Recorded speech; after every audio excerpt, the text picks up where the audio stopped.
अस्सलाम वालेकुम स्टूडेंट्स।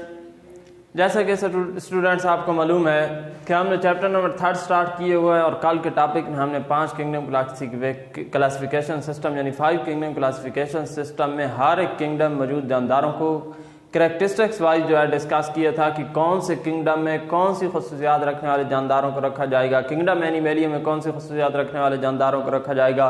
और उसके बाद हमने डिस्कस किया था कि kingdom Animalia, kingdom protista, kingdom fungi में कौन कौन सी खसूसियात रखने वाले जानदारों को किंगडम फंजाई में रख दिया जाएगा या किंगडम मुनेरा में रख दिया जाएगा, या कौन सी खसूसियात रखने वाले जानदारों को किंगडम प्रोटिस्टा में रख दिया जाएगा। नेक्स्ट टॉपिक जो हमारा है वो है स्टेटस ऑफ वायरस के वायरस को बायोलॉजिस्ट ने किस मकाम पर रखा है, जानदारों की कौन सी दुनिया में या बायोलॉजिस्ट की जबान में वायरस को कहाँ रखा गया है। स्टेटस ऑफ वायरस की बात करें तो स्टूडेंट्स वायरसेस को बॉर्डर लाइन समझा जाता है लिविंग और नॉन लिविंग ऑर्गेनिजम्स के दरमियान, यानी कि लिविंग और नॉन लिविंग ऑर्गेनिजम्स के दरमियान समझा जाता है। ना ही इसका मतलब है वायरसेस को लिविंग तस्वर किया जाता है, ना ही नॉन लिविंग थिंग तस्वर की जाती है। इन्हें लिविंग और नॉन लिविंग ऑर्गेनिजम्स के तौर पर जाना जाता है। अच्छा, स्टेटस ऑफ वायरस के अंदर अगर बॉर्डर लाइन समझा जाता है लिविंग और नॉन लिविंग ऑर्गेनिजम्स के दरमियान बॉर्डर लाइन समझा जाता है, तो फिर कौन सी करैक्टरिस्टिक्स हैं वायरसेस की जिनकी वजह से वायरसेस को नॉन लिविंग तस्वर किया जाता है, या कौन सी खसूसियात हैं वायरसेस की जिनकी वजह से वायरसेस को लिविंग तस्वर किया जाता है। तो अगर non living characteristics of viruses की बात करें तो दो खसूसियात ऐसी हैं वायरसेस के अंदर जिसकी वजह से वायरसेस को हम नॉन लिविंग तस्वर कर सकते हैं या वायरसेस हमें नॉन लिविंग दिखाई देती हैं। अगर उन दो खसूसियात की जाने जाए तो कहते हैं non living characteristics of viruses की बेजान अशया जैसी खसूसियात कौन सी हैं। सबसे पहली जो इसकी चीज़ है वो क्रिस्टलाइन नेचर है। इसकी वायरसेस की जो नेचर होती है वो क्रिस्टलाइन नेचर होती है, और उसके बाद जो है ए सेलुलर है, यानी कि इसकी सेलुलर ऑर्गेनाइजेशन कोई नहीं है, इसमें कोई सेल मौजूद कोई नहीं है। इसकी बेस सेल ना ही ये यूनिसेलुलर है मल्टी सेलुलर, बल्कि ये ए सेलुलर है, यानी कि सेल से बनी हुई नहीं है। तो जिस चीज़ की बुनियाद ही ए सेलुलर है, हमने कहा था the cell is the basic unit of life. अगर सेल की बुनियाद किसी चीज़ की बुनियाद में ही सेल मौजूद नहीं है तो फिर हम उसको लिविंग तस्वर कर ही नहीं सकते, क्योंकि ज़िंदगी की जो बेसिक यूनिट है, बेसिक इकाई है, वो इसमें मौजूद ही नहीं है। वायरसेस ए सेलुलर है। इन दो करैक्टरिस्टिक की वजह से क्रिस्टलाइन नेचर और ए सेलुलर होने की वजह से वायरसेस को नॉन लिविंग तस्वर किया जाता है। और अगर लिविंग करैक्टरिस्टिक्स की बात करें तो कुछ खसूसियात ऐसी भी स्टूडेंट्स वायरसेस में मौजूद होती हैं जिनकी वजह से वायरसेस को जानदार भी तस्वर किया जा सकता है। कौन सी खसूसियात हैं? कहते हैं सबसे पहले इनमें खसूसियत जो लिविंग वाली मौजूद है वो इनके अंदर आरएनए और डीएनए की मौजूदगी है। वायरसेस के याद रखिएगा स्टूडेंट, वायरसेस के पास अपना आरएनए या डीएनए मौजूद होता है। उसके बाद अगर आरएनए और डीएनए किसी भी लिविंग ऑर्गेनिज्म की बुनियादी खसूसियत है, यानी कि तमाम के तमाम ऑर्गेनिज्म चाहे यूनिसेलुलर है मल्टी सेलुलर, सबके पास आरएनए या डीएनए मौजूद होता है, तो ये लिविंग ऑर्गेनिज्म जैसी खसूसियात है वायरस की। अगर दूसरी खसूसियत की बात करें, दूसरी करैक्टरिस्टिक की बात करें जो कि वायरसेस की लिविंग ऑर्गेनिज्म जैसी है, तो कहता है ये जो है रिप्रोड्यूस कर सकती हैं लिविंग सेल्स, और उसके बाद रिप्रोड्यूस करने के साथ साथ यानी कि लिविंग सेल्स के अंदर रिप्रोड्यूस करने के साथ साथ बीमारियां भी फैला सकती हैं। तो बीमारियां वही चीज़ फैला सकती है जब अपनी चीज़ को मुंतकिल वही चीज़ कर सकती है जो लिविंग होती है। तो ये खसूसियत यानी कि बीमारियां फैलाने वाली खसूसियत, बीमारियां फैलाने वाली करैक्टरिस्टिक जो है वायरस की वो इसकी है लिविंग ऑर्गेनिज्म जैसी। तो इन चार खसूसियात यानी कि दो ऐसी खसूसियात जो नॉन लिविंग है, नॉन लिविंग ऑर्गेनिज्म की तरह है, और दो ऐसी खसूसियात जो लिविंग ऑर्गेनिज्म की तरह है वायरसेस की, इन ही की वजह से वायरसेस को बॉर्डर लाइन तस्वर किया जाता है between living and non living organism. तो स्टूडेंट्स इन करैक्टरिस्टिक्स की बुनियाद पर वायरसेस को 5 किंगडम क्लासिफिकेशन सिस्टम में शामिल ही नहीं किया गया, क्योंकि 5 किंगडम क्लासिफिकेशन सिस्टम यानी कि 5 किंगडम क्लासिफिकेशन सिस्टम में सिर्फ और सिर्फ जानदारों के ही शामिल किया गया था। तो वायरसेस की साख्त ही ए सेलुलर है, यानी कि वो जानदार तस्वर ही नहीं किए जाते। तो इसलिए वायरसेस को ये अलग से शॉर्ट क्वेश्चन पूछा जाता है 2 नंबर का कि वायरसेस को 5 किंगडम क्लासिफिकेशन सिस्टम में शामिल क्यों नहीं किया गया। तो ए सेलुलर साख्त होने की वजह से, ए सेलुलर स्ट्रक्चर होने की वजह से ही वायरसेस को 5 किंगडम क्लासिफिकेशन सिस्टम में शामिल नहीं किया गया। उसके बाद 2 टर्म्स और यूज़ हुई हैं स्टेटस ऑफ वायरसेस के अंदर, वो है पेरियंस और वेरियोड्स की। ये क्या है? कहता है पेरियंस और वेरियोड्स दोनों जो हैं ए सेलुलर साख्ते ही हैं, और ये भी ऐसे पार्टिकल हैं जो कि डिजीज़ काज करते हैं, यानी कि इन्फेक्शंस काज करते हैं। बस फ़र्क इनमें सिर्फ और सिर्फ ये है कि शॉर्ट क्वेश्चन आता है कि परियोन्स और बायोट्स में फ़र्क लिखें, तो दोनों को दोनों क्या है, ए सेलुलर साख्तें ही हैं, ए सेलुलर पार्टिकल्स ही हैं। लेकिन परियोन्स जो है वो प्रोटीन के बने होती है और बायोट्स जो है वो सेलुलर आरएनए का बना होता है, और दोनों के दोनों क्या करते हैं, इन्फेक्शन काज करने का इन्फेक्शन काज करते हैं। उसके बाद नेक्स्ट टॉपिक की जानिब आए स्टूडेंट्स, तो वो है हमारा बाइनोमियल नोमेनक्लेचर। क्या मुराद है बाइनोमियल नोमेनक्लेचर से? तो लफ्ज़ बाई जो है ना, वो आपने मैथ में पढ़ा होगा कि बाइनरी सिस्टम पढ़ा होगा। बाइनरी सिस्टम यानी कि 2 नंबरों का सिस्टम। तो लफ्ज़ बाई 2 के लिए ही इस्तेमाल हो रहा है, और नोमियल का लफ्ज़ मतलब है नेम्स, यानी कि 2 नेम्स पर मुश्तमिल नाम देने का जो सिस्टम है उसको कहते हैं बाइनोमियल नोमेनक्लेचर।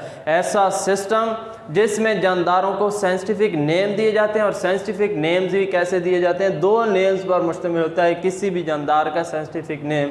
ऐसे सिस्टम को, ऐसे मेथड को कहते हैं बाइनोमियल नोमेनक्लेचर। क्या है बाइनोमियल नोमेनक्लेचर? कहता है giving scientific names to living organisms, और जानदारों को साइंटिफिक नेम देने का जो सिस्टम है उसको कहता है बाइनोमियल नोमेनक्लेचर। तो वो कौन से 2 नेम हैं जिस पर किसी भी जानदार का, किसी भी लिविंग ऑर्गेनिजम्स का साइंटिफिक नेम कंसिस्ट होता है, मुश्तमिल होता है। तो उन साइंटिफिक नेम में सबसे पहला नाम जो आता है वो होता है, कहते हैं scientific name consist of 2 name. सबसे पहला नेम जो होता है वो जीनस का होता है, किसी भी ऑर्गेनिज्म के जीनस का जो नेम होता है वो उसके साइंटिफिक नेम में शुरू में लिखा जाता है, और वो उसका पहला हर्फ जो है, जो साइंटिफिक नेम में जीनस का जो पहला हर्फ है वो कैपिटल लिखा जाता है। ये हम बाकायदा साइंटिफिक नेम्स के रूल्स में डिस्कस करेंगे। और दूसरा नेम जो दिया जाता है साइंटिफिक नेम में, दूसरा नेम जो होता है उसी ऑर्गेनिज्म की स्पीशीज़ का नेम होता है, यानी कि किसी भी जानदार का जो साइंटिफिक नेम होता है वो उसके जीनस और स्पीशीज़ के नेम पर मुश्तमिल होता है।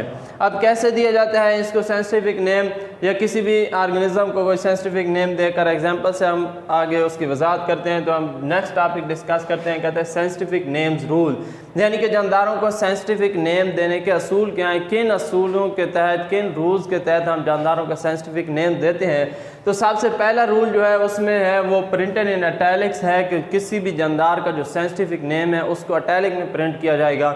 अटैलिक राइटिंग क्या होती है? थोड़ा सा टेढ़ा लिखने की राइटिंग जो होती है अटैलिक राइटिंग होती है, यानी कि हर लफ्ज़ जो है वो थोड़ा थोड़ा टेढ़ा हो, टेढ़ी राइटिंग जो होती है उसको अटैलिक राइटिंग कहते हैं। और इस के अलावा अगर आप अटैलिक में नहीं लिखना चाहते तो एक और असूल भी है कि आप उसको बिल्कुल सीधा लिख दें, लेकिन सीधा लिखने के साथ साथ उसके नीचे उसको क्या कर दें, अंडरलाइन कर दें। यानी कि होमो लिखा है आपने, होमो सेपियन जो है इंसान का साइंटिफिक नेम है, होमो इंसान का जीनस है और सेपियन उसकी स्पीशीज़ है, तो होमो सेपियन इंसान का साइंटिफिक नेम है। अगर होमो सेपियन आपने अटैलिक में लिख दिया है तो फिर तो ठीक है, लेकिन अगर आप अटैलिक में नहीं लिखना चाहते, बेशक आप सादा सही स्ट्रेट लिख दें, लेकिन फिर क्या करेंगे, जीनस के नाम के नीचे और स्पीशीज़ के नाम के नीचे भी अंडरलाइन करेंगे, यानी कि जीनस को भी अंडरलाइन करेंगे और स्पीशीज़ के नाम को भी अंडरलाइन करेंगे। दूसरा रूल जो है साइंटिफिक नेम्स का वो है फर्स्ट नेम इज़ कैपिटल, के जीनस का नेम जो लिखा हुआ है, फर्स्ट नेम क्या है, जीनस के नेम ही फर्स्ट नेम है, तो फर्स्ट नेम जो है यानी कि जीनस का नेम जो आपने लिखा है, जीनस के नेम का जो पहला हर्फ है वो कैपिटल होगा। फर्स्ट नेम इज़ कैपिटल यानी कि पहला हर्फ जो उसका कैपिटल लिखा जाएगा, होमो में, होमो सेपियंस में होमो यानी एच जो है वो कैपिटल लिखा जाएगा। उसके बाद याद रखिएगा स्टूडेंट, जो आखिरी रूल है वो ये है कि अगर आप पहली बार लिख रहे हैं, मसलन मैं किसी सेंटेंस में इंसान का साइंटिफिक नेम इस्तेमाल कर रहा हूँ, होमो सेपियंस को इस्तेमाल कर रहा हूँ, तो पहली बार तो लिखते हुए मैं पूरा का पूरा नाम लिखूँगा होमो सेपियंस, और इन दोनों रूल से ही लिखूँगा। लेकिन अगर बार बार मैंने उस फिक्र में इस्तेमाल करना है या किसी भी पैराग्राफ में इस्तेमाल करना है तो उसके लिए फिर मैं एब्रीविएट कर दूँगा। एब्रीविएट करने का साइंटिफिक नेम किस तरह आप एब्रीविएट कर सकते हैं, तो इसका तरीक़ाकार ये, तो किसी भी जानदार के साइंटिफिक नेम का हम किस तरह छोटा करके यानी एब्रीविएट करके लिख सकते हैं। अगर किसी एक पैराग्राफ में हमने बार बार उस साइंटिफिक नेम को यूज़ करना है तो फिर हम किस तरह लिखेंगे, बार बार होमो सेपियंस लिखने के बजाय हम क्या करेंगे, एच सेपियंस लिखेंगे, यानी जीनस के पहला हर्फ, जीनस के नाम का पहला हर्फ कैपिटल लेटर में लिख देंगे। उसके बाद स्पीशीज़ का नाम लिखेंगे होमो सेपियंस, स्पीशीज़ का हमेशा नाम स्मॉल लेटर्स में लिखा जाता है। उसके बाद अगर बायनोमियल नोमेनक्लेचर सिस्टम की सिग्निफिकेंस की बात करें स्टूडेंट, तो उसमें सबसे पहला नेम जो आता है सिग्निफिकेंस में, पहला पॉइंट जो आता है वो कॉमन नेम काज मैनी प्रॉब्लम, यानी कि कॉमन नेम जो थे जानदारों के, आम नेम जो थे वो बहुत ज़्यादा प्रॉब्लम काज कर रहे थे, बहुत ज़्यादा प्रॉब्लम को जन्म दे रहे थे। किस तरह प्रॉब्लम्स को जन्म दे रहे थे? अब एक प्याज को ही ले रहते हैं। प्याज जो है पाकिस्तान के मुख्तलिफ़ इलाकों में इसका मुख्तलिफ नाम बोला जाता है।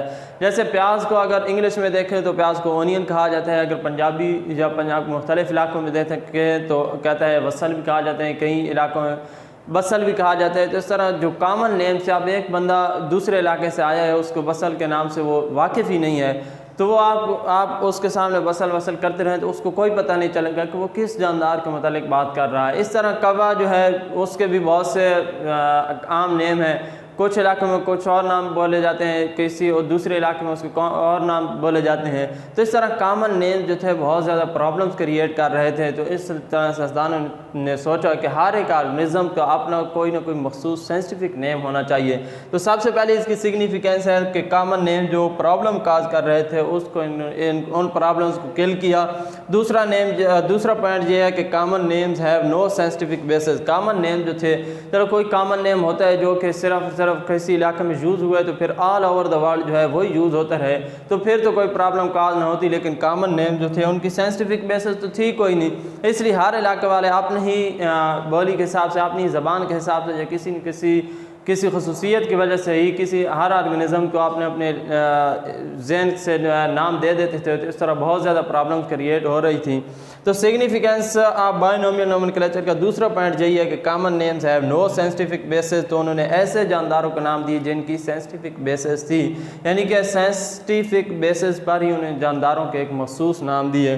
आखिरी पॉइंट जो है वो सेटेबिलिटी ऑफ नेम्स है, यानी कि नेम्स की सेटेबिलिटी है। जैसे मैंने एक प्याज के बारे में आपको बताया कि प्याज को प्याज, बसल, ओनियन वगैरह के नाम से दिया जाता था। इसकी कोई सेटेबिलिटी नहीं थी, कोई मखसूस नाम नहीं था। हर बंदा जो है अलग-अलग, हर इलाके वाले अलग-अलग नाम यूज़ करते थे। तो बायोलॉजिस्ट ने क्या किया, एक ही all over the world scientific name दिया जो कि सेटेबल था। पूरी दुनिया में जो है ना, कोई अगर किसी दूसरे इलाके से कोई बंदा आया तो वो साइंटिफिक नेम से ही आपने ऑर्गेनिज्म को या जिस ऑर्गेनिज्म के मतलब उसने रिसर्च की है वो साइंटिफिक नेम से ही उसको मुतारफ़ करवा सकता है, जो कि साइंटिफिक नेम पूरी दुनिया में उसका महसूस होगा। बायनोमियल नोमेनक्लेचर सिस्टम की अगर हिस्ट्री की बात करें तो क्या वो कौन सा बंदा था, वो कौन सा साइंटिस्ट था जिसने इस सिस्टम को मुतारफ़ करवाया था? तो इसकी हिस्ट्री में, इसके इंट्रोडक्शन में अगर बात की जाए तो वो कार्लस लिनियस वो बंदा था जिसने जानदारों को साइंटिफिक नेमिंग का सिस्टम मुतारफ़ करवाया। यानी कि बायनोमियल नोमेनक्लेचर का सिस्टम जिस बंदे ने मुतारफ़ करवाया था वो कार्लस लिनियस था। उसके बाद आपकी बुक में स्टूडेंट्स लिखे हुए हैं 3-4, जैसे होमो सैपियंस इंसान का साइंटिफिक नेम लिखा हुआ है। इस तरह ओनियन यानी प्याज का एलियम सीपा साइंटिफिक नेम लिखा हुआ है। उसके बाद कोरोस सेप्लेंडेंट्स का लिखा हुआ है, कवे का साइंटिफिक नेम लिखा हुआ है, और कुछ जानदारों के साइंटिफिक नेम लिखे हुए हैं। वो भी अपनी बुक से आपने याद भी करने, लिखने भी हैं। अब इस टॉपिक में आपने क्या क्या याद करना है? स्टेटस ऑफ वायरसेस में हमने पढ़ा था कि वायरसेस को जानदारों बेजानों के दरमियान क्यों तस्वर किया जाता है, या वायरसेस की कौन सी खसूसियात जानदारों जैसी हैं, कौन सी खसूसियात बेजान अशिया जैसी हैं, वो खसूसियात आपने लिखनी है और याद भी करनी है। उसके बाद पेरियोन्स और वेरियोर्स में क्या डिफरेंस है, पेरियोन्स और वेरियोर्स में डिफरेंस याद करना है आपने। उसके बाद बायनोमियल नोमेनक्लेचर से क्या मुराद है, अलग से 2 नंबर की डेफिनेशन आ जाती है। तो बायनोमियल नोमेनक्लेचर की डेफिनेशन आपने लिखनी है। फिर अगर बायनोमियल नोमेनक्लेचर की डेफिनेशन लिखने के बाद वो कहता है कि किस तरह जो है किसी भी जानदार का साइंटिफिक नेम लिखते हैं, तो याद रखना है स्टूडेंट्स, फर्स्ट नेम जीनस का होता है, सेकंड नेम स्पीशीज़ का होता है। इंतहाई अहम सवाल के साइंटिफिक नेम्स को लिखने के रूल्स लिखें तो 3 रूल्स लिखे गए हैं आपकी बुक में। 3 के 3 रूल्स आपने लिखने भी हैं स्टूडेंट्स, अपनी कॉपी में लिखने के साथ साथ याद भी करने हैं। उसके बाद आखिरी टॉपिक है सिग्निफिकेंस। इसके 3 पॉइंट्स मैंने सिग्निफिकेंस लिखने हैं, आपने लिखने भी और याद भी करने हैं। स्टूडेंट्स इंशाल्लाह कल नेक्स्ट लेक्चर के साथ आपके सामने हाजिर होंगे, तब तक के लिए अल्लाह हाफिज़।